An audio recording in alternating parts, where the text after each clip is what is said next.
বাংলাদেশ, পাকিস্তান সহ বিশ্বের ৭৫টি দেশের ভিসা প্রক্রিয়া স্থগিতের সিদ্ধান্ত নিয়েছে যুক্তরাষ্ট্র।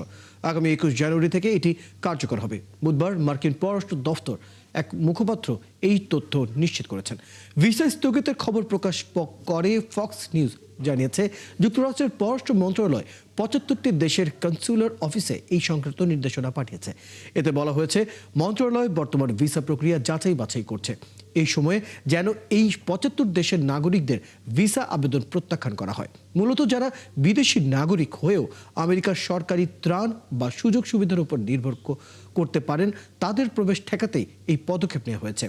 এর আগে মার্কিন প্রেসিডেন্ট ডোনাল্ড ট্রাম্প জানিয়েছিলেন, দক্ষিণ এশিয়ার মধ্যে সবচেয়ে বেশি সরকারি সুবিধা গ্রহণ করে থাকে বাংলাদেশি প্রবাসীরা। দর্শক, এই বিষয়টি নিয়ে আরো আলোচনার জন্য আমাদের সাথে যুক্ত হচ্ছেন সুপ্রিম কোর্টের আইনজীবী জাহিদ চৌধুরী। জাহিদ চৌধুরী, আপনাকে স্বাগত জানাচ্ছি আজকে আমাদের এই আয়োজনে। প্রথমে যেটা আপনার কাছে জানতে চাই, যুক্তরাষ্ট্রের এই যে সিদ্ধান্তটি, এটি একটু সহজভাবে বুঝিয়ে বলবেন, কারা মূলত এই সিদ্ধান্তের কারণে অসুবিধায় পড়তে পারেন? ধন্যবাদ। আমি যদি সহজ করে বলতে যাই, এই প্রশ্নের উত্তরটা আসলে আমরা সামনে আরো কয়েকদিন যাওয়ার পরে আরো বিস্তারিতভাবে জানতে পারবো। তবে আপাত দৃষ্টিতে যেটা বোঝা যাচ্ছে, ইমিগ্রেশন ভিসা যখন বলছি, আমরা ইমিগ্রেন্ট ভিসা যখন বলছি, তখন সবার প্রথমে স্টুডেন্ট ভিসা যারা নিয়ে আমেরিকায় যান পড়াশোনার জন্য, হায়ার স্টাডিজের জন্য, তো তাদের জন্য আসলে এইটা আপাত দৃষ্টিতে এক্সাম্পটেড, এইটা তাদের জন্য কার্যকর না, প্রাথমিকভাবে আমরা এটা বলতে পারি। দ্বিতীয়ত যে বিষয়টা আমরা বলতে পারি সেটা হলো যে বাংলাদেশে আসলে এই সিদ্ধান্তটা যদি আপনি আমাকে জিজ্ঞেস করেন যে হঠাৎ করে আসলো কেন, আসলে এই হঠাৎ করে এই সিদ্ধান্তটা আসেনি। আপনার মনে আছে যে আমেরিকা যখন ডোনাল্ড ট্রাম্পকে নির্বাচিত করলো, তখন মার্কিন যুক্তরাষ্ট্র কিন্তু সবার প্রথমে ডোনাল্ড ট্রাম্পের এই কথাটাকেই সবচেয়ে বেশি প্রায়োরিটি দিয়েছিল যে make America first, America first.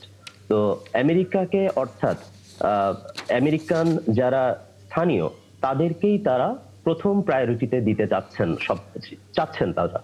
তো বাংলাদেশের থেকে দেখা যায় যে যারা যান তারা অনেকেই বয়স্ক ভাতা, চিকিৎসা ভাতা বা বিভিন্ন ধরনের ভাতা নিয়ে থাকেন, এবং এটা শুধু বাংলাদেশ না, আসলে এগুলো অনেক দেশই নিয়ে থাকেন।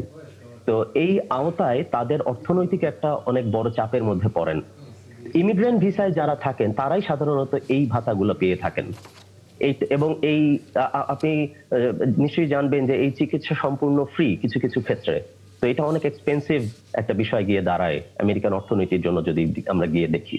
তো এইটার জন্য যেটা হয় যে আমেরিকান অর্থনীতির উপর যে প্রভাব, সেই প্রভাবটা কমানোর জন্যই আমেরিকা, মার্কিন যুক্তরাষ্ট্র এই সিদ্ধান্তটা নিয়েছে।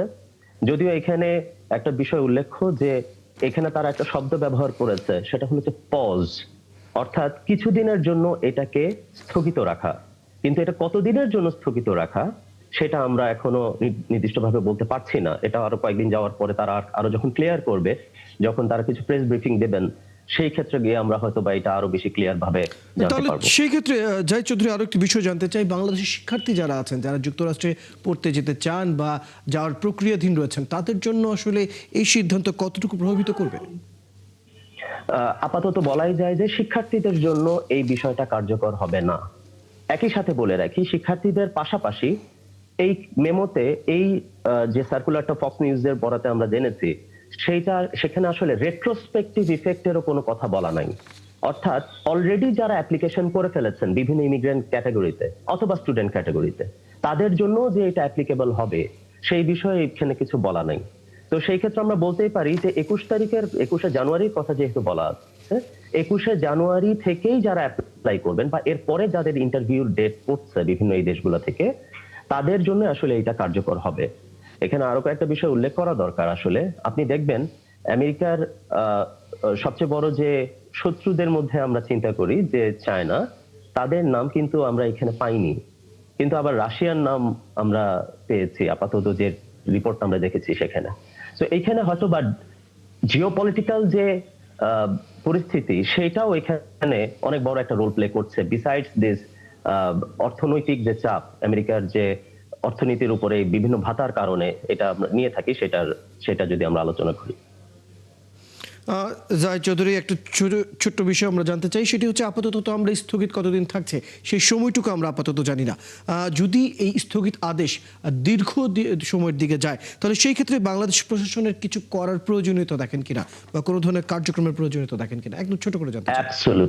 অ্যাবসলিউটলি এটা আসলে স্টেট টু স্টেট ডিসকাশন করা ছাড়া, স্টেট টু স্টেট মিটিগেশন করা ছাড়া এটার কোনো অপশন নাই। এটা প্রাইভেটলি কখনো কেউ এটা এসে চাপ দিয়ে অথবা আলোচনার ভিত্তিতে এটাকে সমাধানে নিয়ে আসতে পারবে না। হ্যাঁ, বিভিন্ন ব্যবসায়ী সংগঠন তারা হয়তোবা এখানে একটা ইনপুট দিতে পারেন, তাদের ওপিনিয়ন দিতে পারেন, তাদের ব্যবসার ক্ষেত্রে কি সমস্যা হতে পারে সামনে, এগুলো আপনি আলোচনা করতে পারেন, কিন্তু স্টেট টু স্টেট আলোচনা করা ছাড়া এইটার সমাধানের কোনো উপায় নাই। এবং এই স্টেট টু স্টেট যখন আলোচনা হবে তখন সবার প্রথমে আমার যেটা অভিজ্ঞতা সোফার, তাতে আমার মনে হয় যে বাংলাদেশের মানুষজনদেরকে তাদেরকে আগে প্রমাণ করতে হবে মার্কিন যুক্তরাষ্ট্রের কাছে যে আমরা ভাতা কম নিচ্ছি, আমরা উল্টা অর্থনীতিতে আমরা কন্ট্রিবিউট করছি। জাহিদ চৌধুরী, আমরা একটি ছোট্ট করে একটি আলোচনায় আমরা চলে আসলাম, সময় স্বল্পতার কারণে আজ এখানে শেষ করতে হচ্ছে। ধন্যবাদ সময়টুকু দেওয়ার জন্য। দর্শক, আমরা আমাদের অতিথি আইনজীবী জাহিদ চৌধুরীর সাথে কথা বলছিলাম। তিনি জানাচ্ছিলেন এই যে বর্তমানে বাংলাদেশ, পাকিস্তান সহ ৭৫ দেশের ভিসা প্রক্রিয়ার যে কার্যক্রম স্থগিতের সিদ্ধান্ত নিয়েছে যুক্তরাষ্ট্র, সেই বিষয়ে আমরা একটু বিস্তারিত জানছিলাম।